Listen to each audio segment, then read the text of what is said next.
Happy Thursday, everybody, and welcome into Locked On College Football Kickoff Live. That is Kenton Gibbs of Locked On ACC and Locked On Wolfpack, Alex Dono of Locked On Canes. I'm Drake Toll of Locked On Big 12, live from my Nokia 6 today, guys. I was just trying it out. I broke it out, see if it can work, and the audio on it is great, but the video is lacking just a bit. And it's not Friday. I usually thank everybody for joining us every Friday for Locked On College Football Kickoff Live, but considering games kick off tomorrow, we wanted to get a day ahead on Conference Championship weekend after a wild college football season. Football is over for many schools. There are plenty that aren't going bowling. They packed everything in and ball game. And for many, they're still competing for a college football playoff, and that's so big this weekend, from Alabama and Georgia to even Michigan and Iowa, and tomorrow night, Oregon and Washington. Kenton, this is it. We've got still 7-8 teams in play here, and we've got to bring it down to 4. Yeah, absolutely. And here's the deal. This final weekend of the season is going to be vitally important from a lot of aspects because there are multiple teams that are in this hunt. This is the most competitive that the CFP has ever been in terms of you can make a case for this team, you can make a case for this team, you can make a case for this team. And, I think looking at this situation, we're going to find out what the committee values in a lot of ways. Because do you put a Bama team in if they beat Georgia? You say, well, they have the better win, but you lost to a team that's also on the cusp. Yeah. What do we do there? What do we say there? Or do you value a team, Oregon, Washington? It's about who's trending in the right direction, all this good stuff, all that good stuff. It's hard to beat a team twice. We all know how hard that is. But let's just say Washington does pull off 2 wins. Then what? Where do you put them? There's a lot of questions swirling around this thing. Florida State, if they barely escape with a win against Louisville, even if they dominate Louisville, do they say, well, we know without Jordan Travis you can't compete? Or do they say, you know what? Hey, you did what you got to do. You did your big one. You won all these games by all these points. We got to put you in the playoff. So it's going to be very interesting to see how the committee plays this thing. Because I'll tell you what, if they do a bad enough job, the folks will be screaming, bring back the computers. We got AI now. Bring them back. Yeah. Well, you say that. There almost feels like there is no fear of repercussion, no matter how many people scream, we hate this or this was unfair. That has been the case since the college football playoffs conception, and now moving to 12 teams, you have that to fall back on. This year can just be the wash where we put in 4 teams, we're moving on, we're going to 12. Dono, with that, it makes me think of fan bases like Texas. They've got a road win against Alabama. Their only loss is against Oklahoma at a neutral site on a last-second touchdown. They've got a much better resume than Oregon, who has 62nd strength of schedule. Texas in the top 10. Why aren't the Longhorns getting any love here? Well, I know that, Texas is not going to get in, I don't believe. Now, obviously, if Alabama does beat Georgia, that's where Longhorns fans are going to have the opportunity to go crazy. And I get it, right? Because, there have been years, back when Miami used to be really good, and I thought they were hard done by those old BCS computers that you guys were referencing earlier, where it's really fun to complain about that.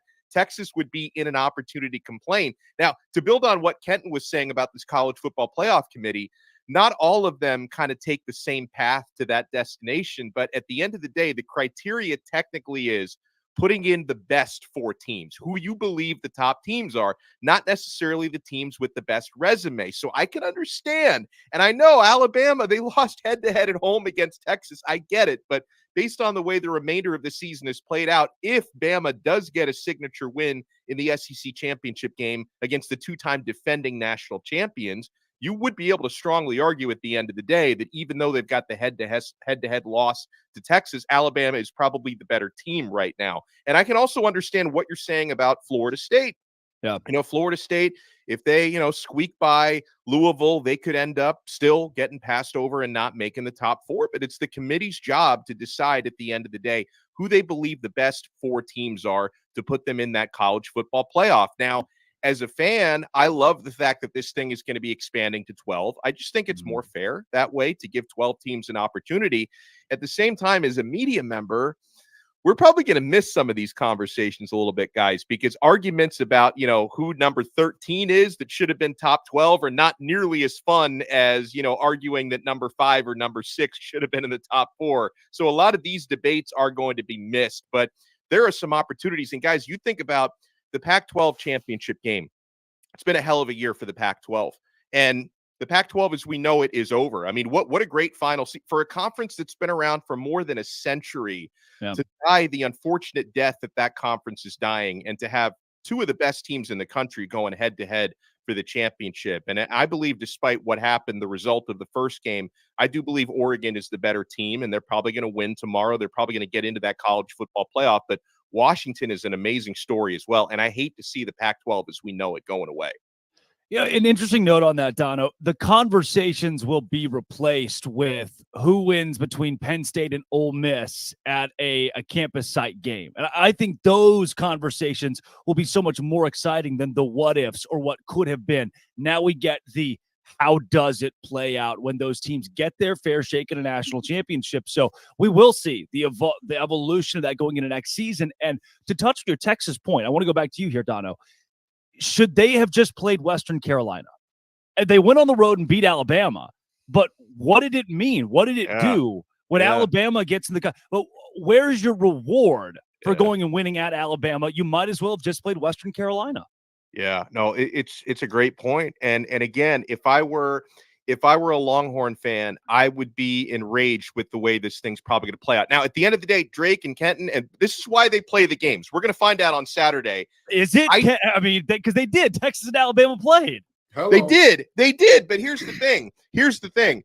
I don't think Alabama is going to beat Georgia and get in anyway. So that's my thing. If that were to happen, if Alabama beats Georgia, they get in, Texas doesn't. Texas has the right to be outraged. I don't believe it's going to play out. I think Georgia's going to win that game. Yeah. Alabama's going to miss out. Texas will also miss out. So those complaints will not be as loud for that reason. But it is absolutely unfair. And that's why we need a 12-team playoff. That's why we need a field that's bigger than the one that we currently have, because there are way too many opportunities for the committee to, for lack of a better phrase, screw somebody over. Like, somebody's going to feel hard done by this, and Texas could be one of those who feels hard done. I mean, Washington, if they lose to Oregon tomorrow, they're going to say, hey, all we did was split with Oregon, and they get into the playoff and we don't. That's probably not, I mean, unless they get blown out tomorrow. But if it's another close game like the one we had first time around and Oregon wins, Washington's going to feel like that's unfair, and they'll have a point. Yeah. Kenton, for you, another matchup that has plenty of controversy around it, and with Locked On ACC, Florida State. If they're undefeated, they took care of business. And there are so many. I cover the Big 12 for Locked On Big 12. There are two teams that had a quarterback start the entire season because of whether injury or being benched. Two teams. This is what college football is, playing through injury. And now, sure, a key injury, albeit, but you can't keep them out undefeated. Let me tell you something. They got a guy that's 6'4", returning punts over there in Tallahassee. I don't care who they have throwing them the ball. We got a very goth version of Drake Toll today, just in case you all didn't know. He went to Hot Topic. He put on the face paint and all that good stuff. He's very emotional about this, and so am I, damn it. Yeah. You can't tell me that Florida State, with Jared Verse, with all of the guys, Kalen DeLoach, with Ventrell Cypress, with all of the guys that they got, you're looking at them saying, they can't compete with anybody without Jordan Travis. Yeah. It sounds good in theory, but there's a reason why we play the games. We cannot penalize teams for having key injuries late. That's never how this thing has worked out, and it can't work out that way this year. All Florida State has done is whoop the wheels off teams week after week after week. And if Jordan Travis's injury was so bad that this team is now so worried, okay, all they did was beat Florida by 9. How many points did Georgia win by this weekend? 8. So wait a minute. All of the injury and all of how bad it was, and you can say all you want about, Georgia rested everybody. Everybody was rested. Sure. Don't matter to me. At the end of the day, you put on film what you put on film. You put an 8-point win against a 6-win team on film. That is not going to be a moment where you can say, this team stood on, they whooped the wheels off. So to sit up here and criticize Florida State for that, asinine, ridiculous at best, flat out fraudulent at worst. And I'll tell you what, if Louisville wins the game, sure, keep Florida State out, good. They don't belong. If Florida State wins that game, all they have done is go undefeated in the Power 5. You cannot keep an undefeated Power 5 out. I don't care what conference they're from. And I think the committee's going to agree with you. I don't see Florida State, because remember, they're already in the top 4. I don't see them falling out if they win the ACC championship. Like they're going to be, you just got to take care of business. And I agree with you overall. And because I've seen over these last couple of games, I think Tate Rodemaker has grown into that offense a little bit. He's never going to be Jordan Travis. He's never going to offer, the ability to extend plays and make some of the dynamic plays. Florida State's a really good football team. He's got to get the football to their excellent perimeter players, the Johnny Wilsons, the Keon Colemans of the world. Florida State's got a very good defense, which I think is going to give Louisville a really hard time in that championship game on Friday. Rodemaker, he's got to be a really solid game manager to win that game. Now, would that be enough in the college football playoff? I will say that even if Jordan Travis was still there and not Rodemaker, I wouldn't predict Florida State to beat some of the other teams they're going to be in that field with. But do they deserve, if they win that game against Louisville? Yes, they deserve to get in. I believe the committee will get it right. They will put them in. Yeah, and again, they've got not just a win against LSU. They have a beatdown against LSU and a possible Heisman winner in Jaden Daniels. And more than ever to me, we are devaluing what teams did in the first 3 and 4 weeks of the season. We are taking away some of the big ones. We have planted these games in our schedules to build strength of schedule. And now when the clock's striking midnight due to some key injuries or due to that one loss in the midseason, those don't seem like they matter. And that's something that plays in so large this week. And speaking of large, Kenton, these spreads, Oregon -10. Texas -15.5 against Oklahoma State. Even Georgia, a touchdown favorite against Bama, and then 21.5 for Michigan over Iowa. What are the odds we get a big upset somewhere in here? I mean, and even a big upset would be Washington over Oregon based on a 10-point spread. Penix is going to get the job done the same way I said he would the first time, and nobody believed me. Washington is going to beat this Oregon team. Oregon bullies a bunch of bad teams, and everybody's all of a sudden, oh, my God, the mighty Oregon Ducks. You can't do nothing with them. Let me tell you something. You can try to change, but that's just the top layer. Homie, you was who you was when you got here. That's what I look at Bo Nix with. That's who I look at him as. You're a good quarterback. He's good. He's been in college for forever and a day. I believe he was in college when Brandon Ayuk was catching passes from Jaden Daniels at Arizona State. That's how long that young man has been in college. But with that being said, when he was in college, Jalen Hurts was throwing to CeeDee Lamb at Oklahoma. Those two guys have been all-pro in the NFL for a few years now. That's my point exactly. Bo Nix is not the guy that everybody thinks he is. Penix is. Penix is that. He is phenomenal. He is spectacular. He's playing through injury, making it happen and all that good stuff. I'm going to tell you what. Oregon, they're a good team. Very good team. I'm not saying that they're a bad team in any way, shape, form, or fashion. I understand that they've been beating the brakes off teams and it looks like Washington's kind of struggling to get to the finish line. Heed my words. Washington will walk away the Pac-12 champions, and they will get into the playoff. I strongly disagree. And it going back to, here's the thing. By the way, that is as mad as I've ever heard Dono. That was there was some oomph in that. I don't know how mad I can get about a game that's not even happened yet, but I don't see it playing out that way, because back in the first matchup, Washington won that game. Oregon beat themselves. I mean, there was some bad fourth down decisions. A college kicker did college kicker things when they could have won the game there. No. And since that time, and I know that there's been more injury issues for Washington, but since that time, Oregon has actually trended stronger coming off of that loss than Washington trended coming off of that win. And that game was in Washington. This game is, in Vegas, neutral site. I'm sure both teams will travel, but it's not going to be the home field advantage Washington had the first time around. I can agree with you on Penix. Like, I'll take Penix over Bo Nix, but Bo Nix is not chopped liver. I mean, 6 year has been the charm for him. He's been incredible out there this season. He and Penix have very comparable numbers. Nix arguably has slightly better numbers this year. So this is also, I think Jaden Daniels should be the Heisman winner. Let me just say that. But this matchup could decide that Heisman, because the Heisman voters, do they value the stats or do they value the signature win? So if more value comes into the signature win, that matchup could decide it. I see Oregon winning the game. The 9.5-point spread is probably too big, but I think Oregon will win. Insane spread. That's unbelievable. For a team that beat them in the regular season, I wasn't expecting that. And to your point, Donna, when you talk stats or the big moments, who has a Heisman moment? Nobody yet. And you could argue that Caleb Williams never really had one. It wasn't about the wins at the end of the year. He was so statistically dominant that he beat out a guy like Max Duggan, who had a couple of Heisman moments. And this year, when nobody's come to the forefront of that, you have two guys duking it out there at the top of the conversation in Bo Nix and Michael Penix Jr. that can grab their own. But for you, we've got Ken's. He's got Washington over Oregon this week. Dono, do you find an upset in this conference championship weekend? If there is one, that would be the most likely one, but I do think Oregon's going to win that game. Texas is going to beat Oklahoma State, and obviously Oklahoma State, what a Jekyll and Hyde team, right? Because the same team that beats Oklahoma gets blown out by UCF. I think Texas is going to win that game and win big, because for Texas, unless there's just a massive choke job, they know not only do they have to win, but they have to put up style points, guys, in order to have a chance to get to the top four. So Texas is not going to take their foot off the gas pedal if they have the opportunity to blow them out. I don't know. You know what?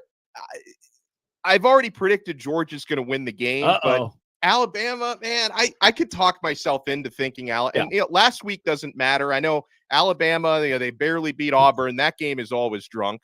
And, Georgia Tech against Georgia, I don't really put any stock into that one. So this is a completely new day for both teams.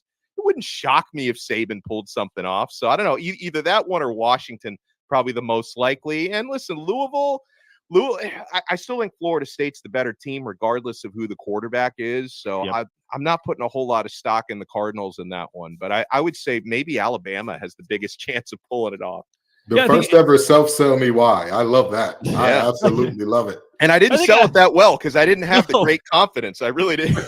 No, I think I've sold myself was the approach there. Alabama to me too. There comes a point for Nick Saban where we've broke.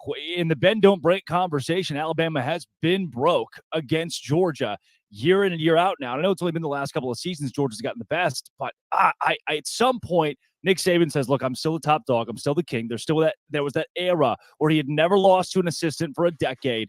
He's still Nick Saban. And that's got to be the message at Alabama and through Tuscaloosa this week. And then you get in the conversation of, does that keep Georgia out? That complicates things so much as we go down the stretch here in the college football playoff conversation. But speaking of that, let's get into some sell me whys for these underdogs and those who are big favorites this week. We will also talk transfer portal, all the latest in that, and maybe even some Liberty, New Mexico State, Miami, Ohio, Toledo. Who knows what's in store on Locked On College Football Kickoff Live. But first, we'll take it to Dono.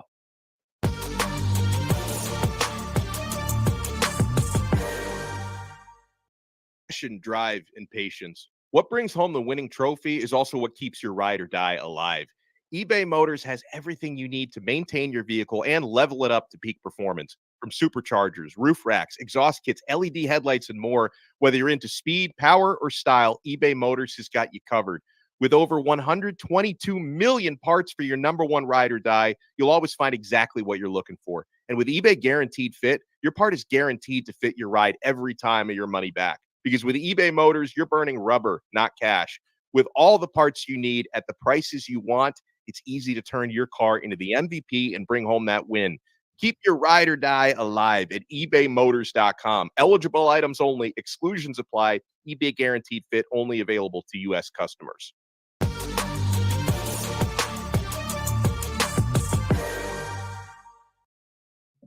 It is time for the best part of the week every week. It's Sell Me Why. Oh, a little out of tune. We'll try it again over the course of the rest of the segment. Number 8, Alabama takes on undefeated number 1 Georgia in the SEC Championship. Here is Luke Robinson of Locked On Bama to sell us why the Alabama Crimson Tide can cover a touchdown. Hey, everybody. My name is Luke Robinson with Locked On Bama, and I'm going to sell you why you should take Alabama and the points against Georgia in this SEC Championship game. And the reason is because Alabama's rarely an underdog. And when they are, they typically win the game outright. I would say, hey, look, if you want to take a smaller gamble, take Alabama on the money line. Because I'm telling you what, this team is playing really, really well. They're having a lot of fun. In a couple of games, Alabama hadn't been underdog many in the past, say, decade, about 4. At least 2 of those were against Georgia. Both of those Alabama won outright. This team, like I said, is a little bit different than most other Alabama teams, not quite as the business-like approach, a little bit more fun. A lot of that starts at the top with the quarterback, and I think Alabama's going to march out of Mercedes-Benz Stadium, where they're undefeated, by the way, with a 27-26. I'm not usually sold with this team's having fun, things are going well, we're playing hot, and we're great as an underdog. That doesn't give me a lot of tangible on-the-field stuff. But Kenton, after watching the way that things went down on Saturday, I've seen college football teams do this so many times. They get that skin-of-your-teeth win, the miracle moment, you think, what if we're just the team of destiny? I think you do have that chip on your shoulder coming into this game after the way they beat Auburn.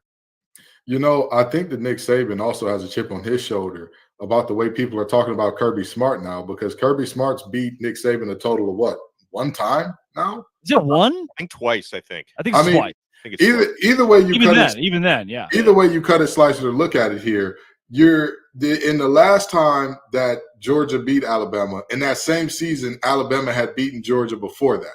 You're looking at a situation where people are going to be saying, oh my God, is it time for Nick to hang it up and all that? In the same way that we got a swan song out of the Pac-12, unlike something that any of us could have precipitated, we're probably going to get the same thing out of Nick Saban here. Like, all right, the old dog still got a couple left in me. In the words of Tim McGraw, I ain't as good as I once was, but I'll be as good once as I ever was. And I think that this is Nick Saban's moment. Toby Keith. Toby Keith. I don't know country singers. My bad. Anyway, I think that we get that one where he's as good as he ever was right here. All right. Dono, do you like him covering a touchdown? I do. And I'm glad we had Luke on because he sold it better than I sold it to myself. So he may, and I didn't realize they were undefeated in Mercedes-Benz Stadium. So that's another feather in my cap there. But tangible stuff. Alabama's got the best defense Georgia has faced all year. I think that's worth noting. And, Drake, I think you were the one who mentioned when you get the type of win and the type of moment that Bama had last week, where, you're converting a 4th and 31 to win the football game, snatching victory from the jaws of defeat. I think that can create like an effect where you feel like you're invincible, right? And most over the years, most Nick Saban teams probably feel that way anyway, but didn't start out that way for this year's Bama team. They had a rocky road for the first, 3-4 weeks of the season, but I think now they believe in themselves. So I'm going to pick Georgia to probably win this game by 3 or 4 points, but I do think Alabama covers. I think the number being about a touchdown is too big because I believe in the way Bama has been trending upwards. Now with Georgia, I think it might have been a good thing for them long term that they missed Brock Bowers for about a month because that caused other playmakers to have to step up and kind of learn how to run that offense without him. So Georgia, to me, I could see them winning a national championship again this year. I just don't think they're going to blow Alabama out. I think it's going to be a close game. Kenton, you are as good as you once were. It is one win. Kirby Smart has gotten one win in 5 tries against Nick Saban. So I'll retract my statement. I double retract. Alabama is broke against Georgia. I'm telling you, the only thing that I will say is this. Jalen Milroe demanding the Heisman after that win. My brother in Christ, you were benched earlier in this season. Knock that off. But very seriously, I think that the Kirby has overtaken Nick talk. It's a little overblown. It's a little overstated. Yeah. And I think that Nick is like, oh, don't worry. Y'all forgot who Pops was. I got to spank that baby, put him back to sleep. And Georgia is a very big baby now. That's a very tough one to spank, but we're going to see what happens. Now, Georgia has won almost 30 games in a row. So you can make that, while it hasn't all been head-to-head against Bama, you can make the case that Kirby Smart is the king of college football, at least for now, but he can be dethroned on Saturday without a doubt. 2 other teams that are fighting for college playoff contention in the Pac-12 Championship. Number 5, Oregon. Number 3, Washington. The Huskies won the first matchup 36-33 at home, but now they're 9.5-point underdogs. Here is Spencer McLaughlin of Locked On Ducks to tell us why Oregon can cover as almost double-digit favorites. Oregon is a big 9.5-point favorite against Washington in the Pac-12 championship game. And if they play the way they're capable of, they can cover that number. I'm Spencer McLaughlin of the Locked On Ducks podcast on YouTube and wherever you listen to your podcast. It's Monday through Friday. Oregon is playing better football than Washington. That doesn't automatically mean they're going to win the game.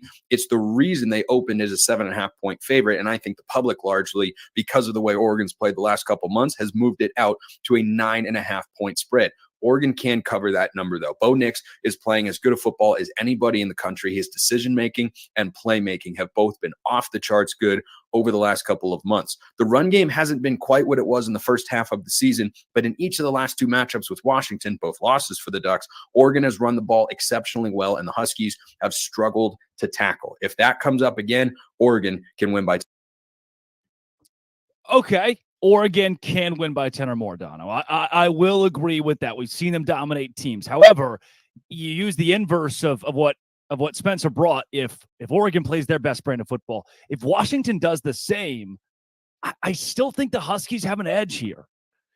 Well, the Huskies, and you could say the same thing about Oregon, honestly, but one of the reasons why I think this game is going to be close is just the big play potential. I mean, we've talked about Penix.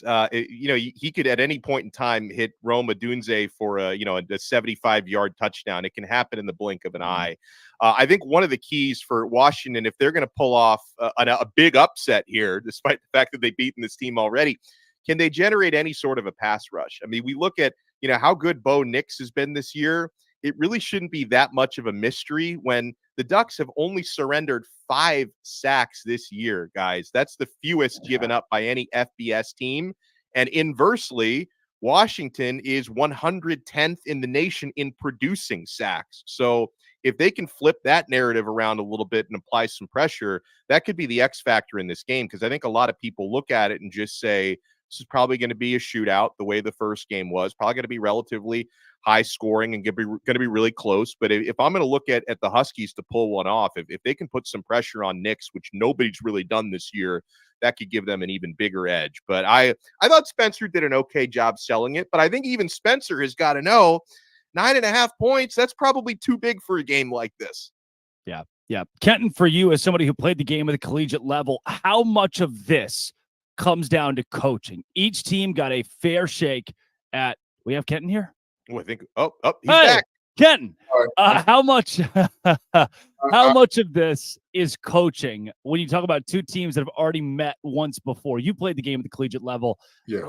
Is it adjustments? Are we going to learn who's better when it comes to the guys with the headsets? Yeah, absolutely. Absolutely. Okay. That's why it's hard to be the team twice. Not only is it the guys with the headsets, you have seen what has success. And generally, it's easy to get lazy and settle in on, hey, we had success with this the first time. Let's do it again.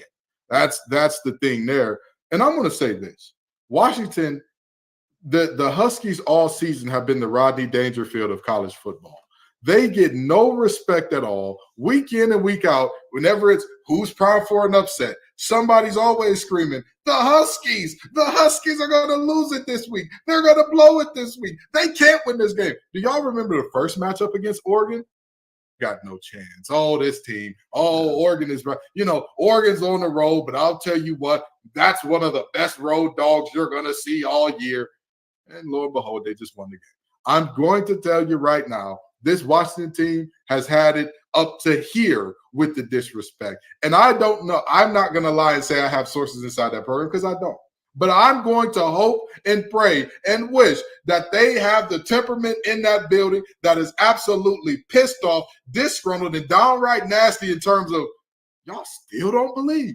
How much more can we do? So after we beat this team, let me guess, we're going to go to the playoff and y'all going to say we need to lose by double digits there too, right?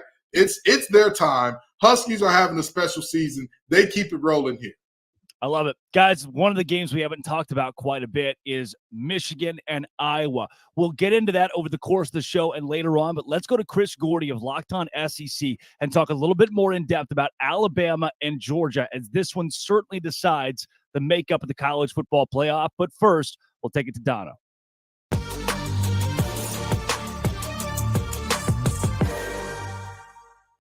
Having so much fun since 2020 on Prize Picks. Prize Picks is the largest daily fantasy sports platform in all of North America. The easiest and most exciting way to play DFS, by the way, because it's just you against the numbers. Instead of battling thousands of other players, including pros and sharks, you just pick more or less than on 2 to 6 player stat projections, and you watch the winnings roll in.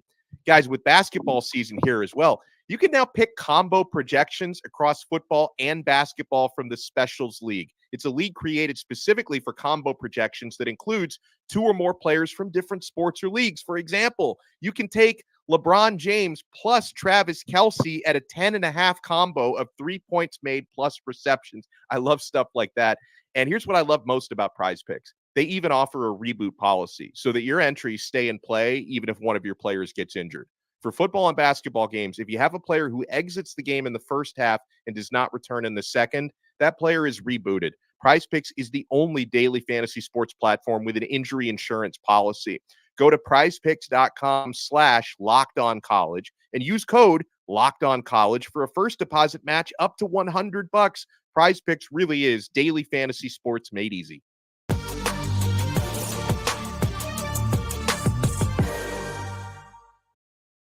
It is our biggest game of the week, Alabama and Georgia.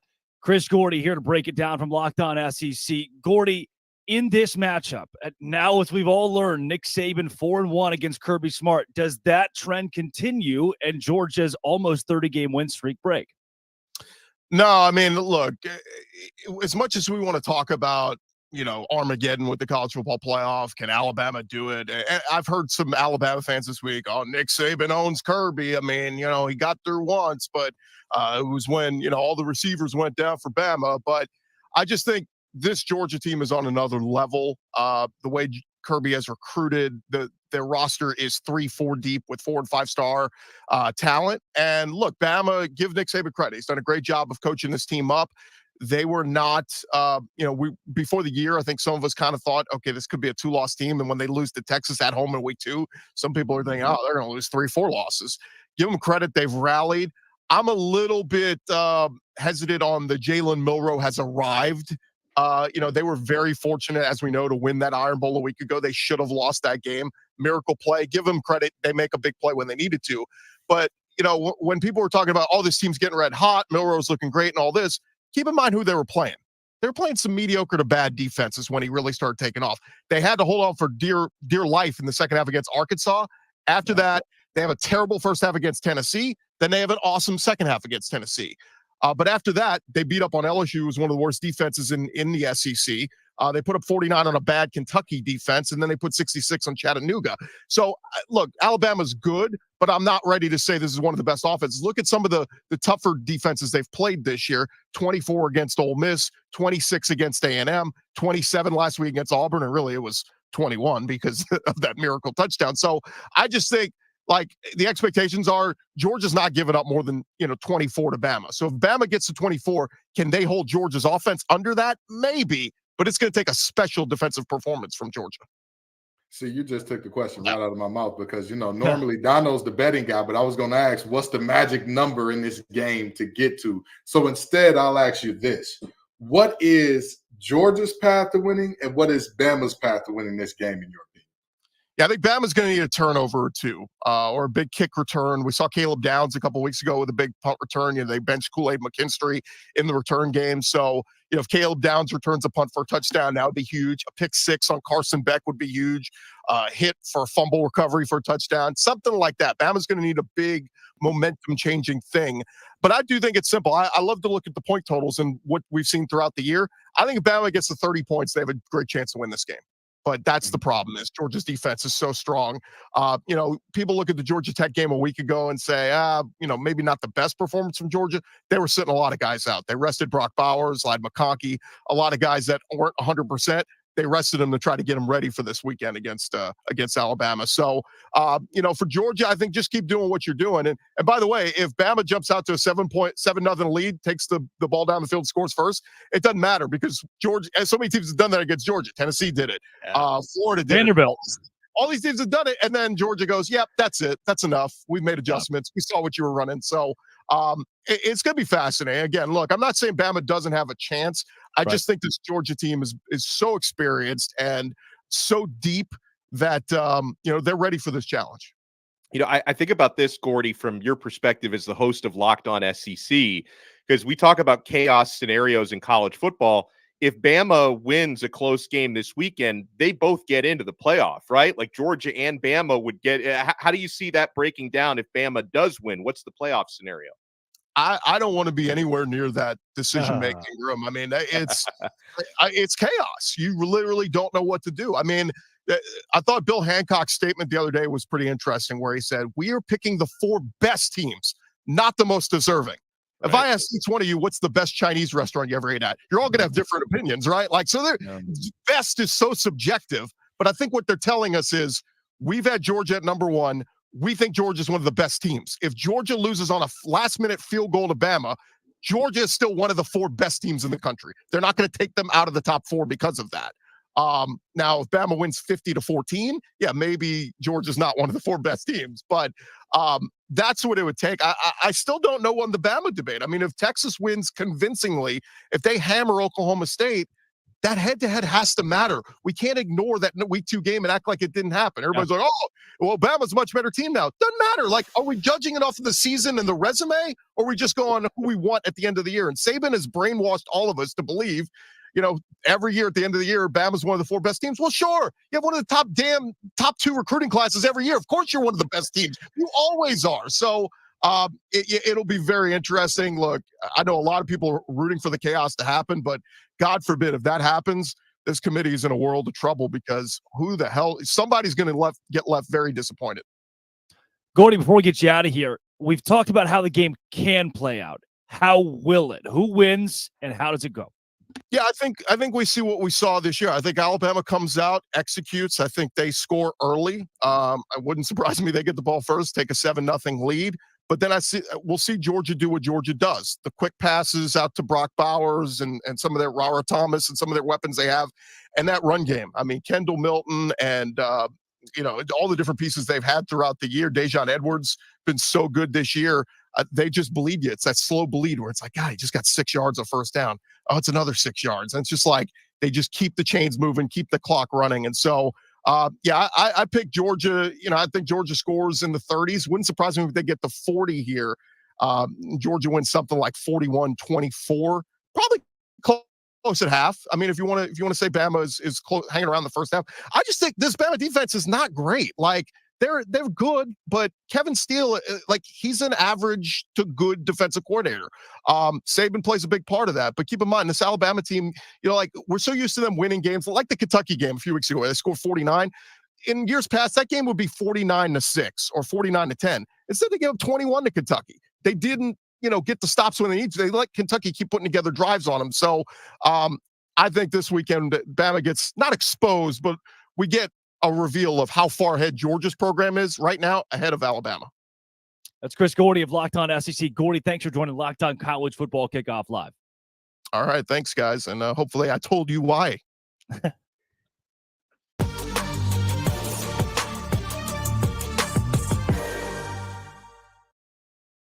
I think what Gordy was looking for there was, sell me why. He just kind of botched it, so I needed to come in and clean up a little bit there. Guys, I know we've talked a lot about this Alabama and Georgia game. One that we haven't gotten to yet, Michigan and Iowa. 21.5-point spread in a game where I don't know if Michigan will score more than 24 points. That's not a knock on Michigan. It is a complete and utter respect to Iowa's defense. Now, will Iowa put up more than 3 points is the big question, I guess. How do you view this one, Kenton? Michigan might not get to 24. They don't need to. I mean, this Iowa offense, it's disgusting. It's bad. It's pretty bad. It's bad when you got to fire your son. It's one of those moments. There's a very big thing also going on at Michigan where a son may need to get fired. And guess what? He's not yet. So, very seriously, I see this as a situation where Michigan, I could see them getting to about 24, 27 points. I don't think Iowa puts up more than 7. So I think that they cover. I could see Iowa covering, but I don't. Their path to win this game is 0 to none. It's slim to none. Slim's got his top hat on with 1 foot out the door. He's doing the smooth criminal lean out the door. So I think that Michigan takes care of business here. Yeah, Dono, I don't think there's anything Iowa can do to win. That can't be the conversation here. But their defense, to me, at least keeps this thing within 21, despite the way Michigan has blown out a lot of teams on their schedule. The very first 2 bets that I put on my bet slip on FanDuel heading into this weekend, I didn't have to think a whole lot about these. And even if one or both of these don't hit, I will have no regrets because they should hit. under 34.5. I feel very strongly about that in this game. I see the combined score probably being in the 20s, right? And Iowa plus 21.5. Now, with that said, I think Michigan's going to win the football game. I just think that they may not throw the ball the entire game because they'll be playing with a lead, and I think Michigan's defense is going to be rolling. It's going to be a very run-heavy attack from the Wolverines. They're just going to take care of business. And then, Iowa's defense, they can slow Michigan down to a point. They can't score on Michigan because let's not forget Michigan has an incredible defense. I know the storyline for Iowa has been defense because they can't score. Michigan can score, but they've been consistently one of, if not the top defense in the country for most of the season. So, and listen, it's no disrespect to Michigan. I just think that out of the Power 5 championship games this weekend, this to me is the most missable out of them. That if I, for whatever reason, I maybe do some yard work and I don't catch the entire game, I'm probably not going to lose too much sleep over that. But I think Michigan's going to win, but it's going to be a low-scoring game, and they're probably not going to cover. Dono's the maniac doing yard work at 7 or 8 p.m. Eastern time. I wasn't sure if that was a night game, but yeah. Okay, so I'll be doing yard work. All right. Dono's married to the yard work. Iowa's last 5 games, 13-10, 15-13, 22-0, 10-7, and 12-10, which is straight out of the book of the 1920s. Just like John Heisman era, Georgia Tech, Cornell going out there and duking it out. I do think Iowa covers the 21.5 this weekend. That's given us a good view, guys, of the conference championship games this week. I know the one that we really didn't touch too much on is Texas, Oklahoma State, but the biggest storyline in that is not the game itself. It's more so, can Texas backdoor its way into the college football playoff somehow, and how does that resume stack up? But as we move out of the games themselves, let's go into some big booms and busts. This is really the last chance we'll get to pinpoint those over the course of the entire year that we think, wow, that team is a bust. And Kenton, I know you're passionate about a couple. Yeah, I want to start off with bust, and I want to actually start here, okay? Everybody during rivalry week who's being soft and saying, please stop saying mean things to our team. Yep. Listen, it's rivalry week. Turn the sprinklers on. I love it. Turn the sprinklers on. Turn the sprinklers on. And tell me you did it. Call the opposing team pieces of crap. That's what you're supposed to do. Say that you couldn't get into our school. Say that. You're supposed to hate each other. That is how this thing works. What does Georgia and Georgia Tech call theirs? Clean, old-fashioned hate. What does West Virginia say to Pitt when the song Sweet Carolina come on? They tell them to eat feces in a 4-letter word that rhymes with spit. Obviously, I'm not going to say it because I don't want that call from David. You know, Ghost Drake Toll needs money to get that makeup that he's applying. So, with that being said, my first bus goes there. My second bus. This makes me happy. This brings great joy to my heart. This brings joy. There we go. Oh, William Mack Brown. Come on down to the floor. And I know a lot of you are thinking, oh, you're partying on your enemy's grave and you beat them. Let me tell you something. If a child is younger than 4 years old, they don't know a world where NC State lost to UNC. Let's start there. Let's go beyond that to the fact that for 2 straight seasons, those boys in Chapel Hill have absolutely broken down like a 93 Pinto on the side of the road. Wait a second. If a child's under 4 years old, they don't know a lot of things, Kenton. I just want to throw that part out there as well. That's fair. That's fair. That's very fair. But you've got a point. I'll give it to you. But the reality is, this man has led this program to top 10, top 12, top 15, and then falling off a cliff every single time with no parachute. This ain't Fortnite. They falling off that cliff and they're ugly, man. I mean, this is like the other guys when they said aim for the bushes. What bushes, Mac? This is hideous. Why does your team not show up for the second half of the season? That's my second bust of the week. Oh, geez. Dono, are you as passionate about yours? Let me go with a long-term bust. I can't say I expected them to win this past weekend, but our pal LinkedIn Billy, not bowl eligible, 5-7 season for, and next year still haven't fired him. Next year's schedule is even tougher. Like Florida may win 3. They could have a better team next year. They probably won't, but if they had a better team next year, they might only win 3 or 4 games next year. Jeez, so, Dono. I'm just surprised Brandon hasn't muted me yet. Down, why don't you? Victory lapping our rivals. We love this. Yeah, we love this. I was gonna throw some shade at North Carolina, but I can't possibly do it better than the way Kenton just did, so I'll leave that one alone. In terms of just strict busts from last week, okay? How can I not go Auburn? I mean, you are a 4th and 31 stop at home away from beating Alabama, and you don't stop that 4th and 31. And how many seconds did Jalen Milroe have to throw that football? He was in what felt like 30 seconds. He's dancing around in and out of the pocket. But listen, I know it's a tough one. Wherever you are, Zach Blackerby, I'm so sorry. And I'm sure you haven't recovered from that yet. And I can't blame you for not having recovered from that. But I got to go with them for a bust. And if I can flip the script to this is one of those weird weeks where my busts outweigh my booms. But I've got to go Michigan for a boom, right? I mean, last week, rivalry week. And out of all the rivalry games played, none were bigger and none were contested against a tougher opponent than you could argue Ohio State had the toughest opponent, but from Michigan's side of things, that was the biggest win of the week. That was a defining win for Michigan once again without Jim Harbaugh on the sidelines. He finished out that suspension. So Michigan is my boom above all booms this week. All right. I've got plenty of busts this week. Because we have not talked a lot of Texas and Oklahoma State. I'm going to give you a little bit from the Big 12, but I'm going to start with my Nokia 6 that I'm recording this from. That's my first bust. We got to upgrade things. My second is Geek Squad at Best Buy. They say fixed. They say my computer's fixed, and this is what I get. My goth girl era. I am livid today, but hey, we've made it work. The audio is great. My biggest bust. Goth girl Drake. We stand her. Yep. Best Buy Geek Squad does not stand on business. I am so disappointed with what TCU did this year. You go out, you go win a game in the college football playoff. You go to the national championship, and from there, from the second Pentatonics sang that national anthem, nothing has been the same for the TCU Horned Frogs and Sonny Dykes. They have not looked consistent. They have not looked good. Georgia beat them into submission and then some, to the point where they missed a bowl game after going to the national championship. It's inexcusable. You can't miss a bowl game in the Big 12, especially the parity of the league this season. Plenty of beatable teams, plenty of games that they lost they should have won. TCU is a massive bust, possibly long-term. Another one, the Baylor Bears, who went 3-9. The AD comes out and says, hey, we have standards here. Oh, is your standard 2-10? Did you just clip it? Did you just barely get above that standard? And then your excuse for not firing the coach is, you know what we'll do? We'll fire all the assistants. Well, you already did that.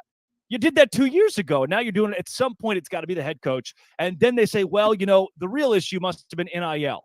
You claim to be the number one team in compensation in NIL in the entire Big 12.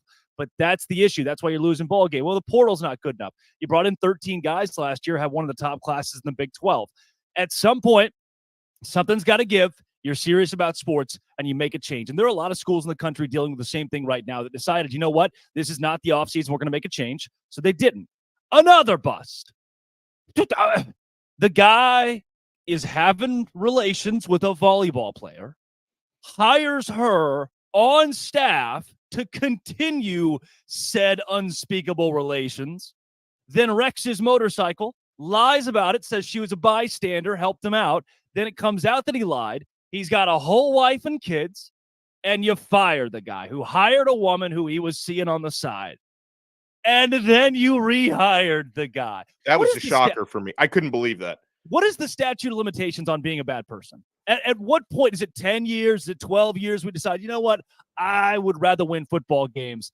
And look, I know 90% of Arkansas fans are very excited about this move because they care about one thing, and that's winning football games. But do we not remember the true details of the atrocity of what he did to that woman, to the university, the embarrassment that was? And Arkansas has hired Bobby Petrino as their offensive coordinator. I got busts all around. My boom, though, Mike Gundy. Give me Oklahoma State and Mike Gundy for losing to South Alabama and still making the Big 12 championship game somehow. But, Dono, you perked up there a bit. This whole Bobby Petrino thing I do want to hone in on for a second because it's wild. Well, I just want to say that obviously in the coaching carousel, because you even mentioned it, when it comes to teams who ultimately have to hire coaches and the fan bases that react to those hires, the most important criteria usually is get me somebody who can help us win. And we do see very commonly, no matter what level of football, college, professional, you can burn a lot of bridges and still get opportunities. The coaching fraternity is a weird thing like that, but you usually don't get that second opportunity at the same place where you burn that bridge. That's the shocking thing. Like, Petrino has gotten a lot of jobs since, the first go around at Arkansas. He's got a lot of different jobs since then, which is just the reality of college football. The shocking thing to me was to get the job back there. That was what I couldn't believe. Yes. College football is look at Hugh Freeze, who's in the same division where he was calling escorts on a university phone. Right. How quick we forget because he beat Alabama a couple times. I mean, I don't think it's a matter of forgetting. I can't remember what NFL scout it was, but they said if Hannibal Lecter could make tackles and ran a 4.3, we just say he had an eating problem. I mean, that's the reality of what we're looking at here. This isn't. Let's stop playing like this is a Mr. Moral situation here. This is more so a team morale situation here, because at the end of the day, the only thing that matters is everything that matters, and that's winning. That's it. That's, we talk about, hey, we want to make your son a better person. We want to make him a better. Yeah, do your Jameis Winston. Eating W's is what matters here. Yep. Everybody sits on the couch and says, hey, we're going to make your son a better man. We're going to make him a better player. We're going to make him all the good things when he comes to our university.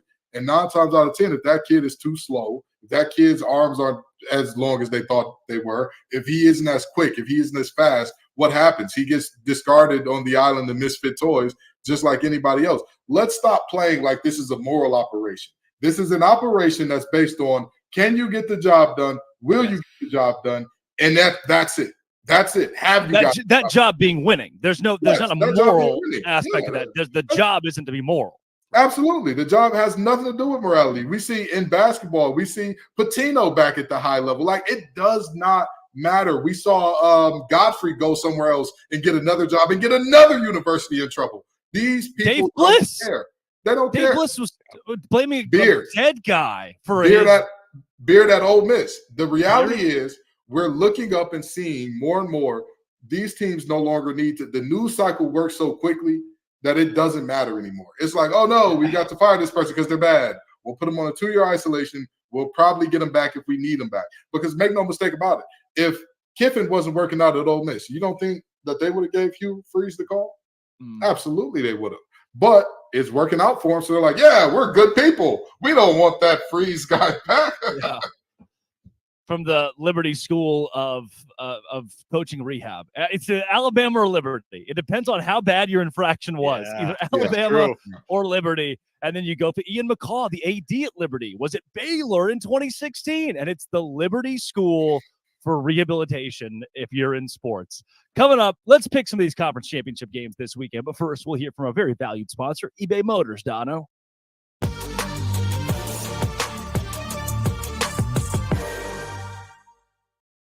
Passion, drive, and patience. What brings home the winning trophy is also what keeps your ride or die alive. eBay Motors has everything you need to maintain your vehicle and level it up to peak performance. From superchargers, roof racks, exhaust kits, LED headlights, and so much more. Whether you're into speed, power, or style, eBay Motors has got you covered. With over 122 million parts for your number one ride or die, you'll always find exactly what you're looking for. And with eBay Guaranteed Fit, your part is guaranteed to fit your ride every time or your money back. Because with eBay Motors, you're burning rubber, not cash. With all the parts you need and the prices you want, it's easy to turn your car into the MVP and bring home that win.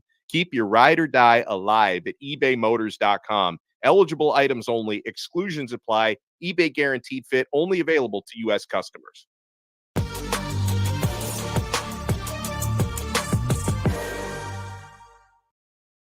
All right, let's close this thing out, boys. Conference championship weekend. Very quickly, very, very quickly. Miami of Ohio and Toledo this week. Alex Dono. Because I don't want to anger Brandon Olson more than I have already. He's lead producer here is the one who wants Toledo guy, in addition to being the host of Locked On Gators. I'm going to go with the Toledo Rockets to get it done. Kenton Gibbs. Give me the Rockets. Every time I picked against Cast Technicians, I have lost this year. Give me the Rockets. All right, fine. I'll take Toledo just for Brandon. I know he's had a tough year with Florida. Toledo it is. Let's go Oklahoma State and Texas, 11 a.m. on ABC and airing in Times Square. Brett Yormark has rented out a video board to play this game in New York, and no one's going to care. Alex Dono, who wins the Big 12 championship? No, Texas is going to win the game. I think the question to me is, depending on which version of Oklahoma State shows up, does Texas cover 15.5? But Texas is going to, and you know what? I think Texas probably will win big, guys, because I mentioned it earlier. Not only winning this game, because that might not be enough. You've got to win this game with style points. You know, Sark and company, they know that you've really got to blow Oklahoma State out to even give yourself a chance if a team like Alabama loses in front of you to get into that top 4. So I'm going with Texas to win big. Kenton.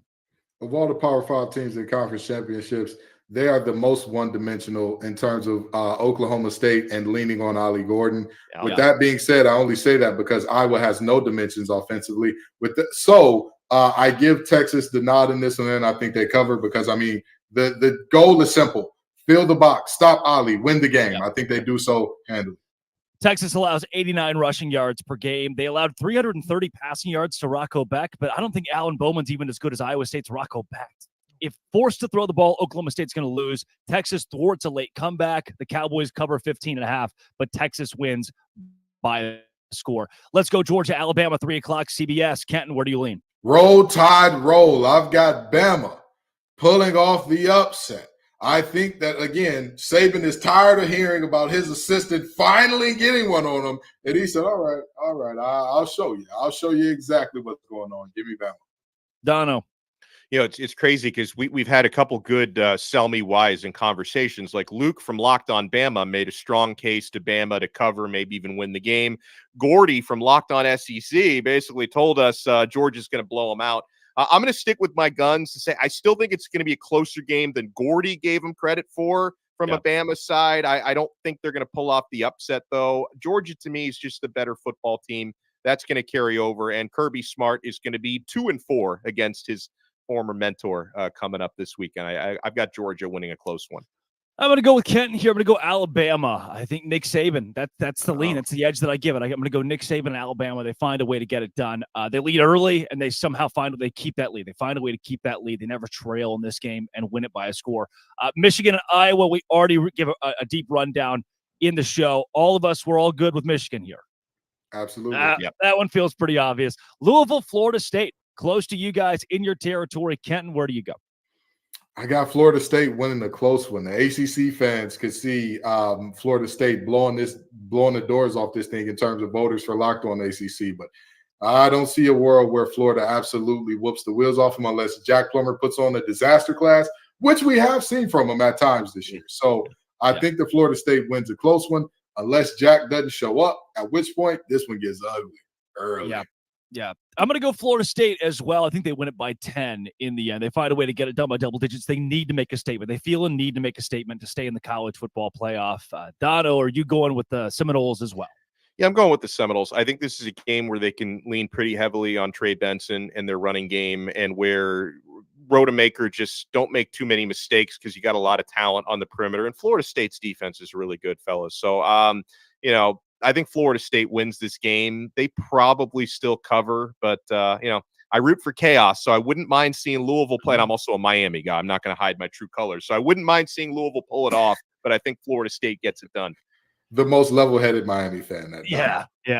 The big one on Friday night, guys, not on the CW, oddly enough. It's on ABC. Number 5, Oregon. Number 3, Washington in the Pac-12 Championship. Dono, who wins this rematch?